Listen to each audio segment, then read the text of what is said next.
Иако беше викенд и време за одмор после напорната работна недела, десетина волонтери се собраа за да исчистат дел од насобраниот смет покрај брегот на Охридското езеро во Струга.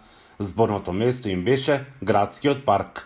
Денеска сме овде за да покажеме еден гест на покривање на јавната свест на граѓаните, да ја чуваме нашата природа, нашата Струга, да ги чуваме парковите, пошто јавните површини. Ние сакаме поеколошки град, почист град. Сакаме град која нашите деца да играат, да можат да се да се дружат, да. Посебни услови за учество во оваа акција немаше. Беше потребна само добра волја и желба да се придонесе кон чиста животна средина. Врегите се собрани од отпад на крајот од акцијата го депонираа на соодветни места за тоа. Ние сме овде за да му кажеме на сите дека треба да го чуваме нашето место, бидејќи ова е потребно за нас, за ние да имаме поздрав живот. Најчесто се гледа дека се фрлат овие јадења.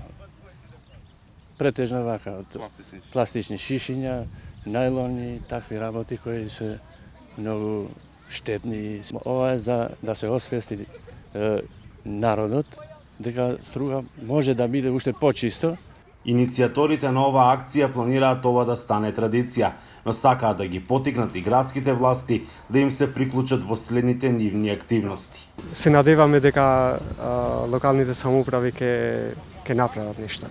Ние не можеме, ова што ние го направиме е само граѓанска иницијатива и тоа е све. Иако е туристички град, Струга се соочува со сериозни еколошки проблеми. На повеќе локации може да се видат мал број на мини депонии, каде има апарати и мебел од домаќинствата до градежен шут.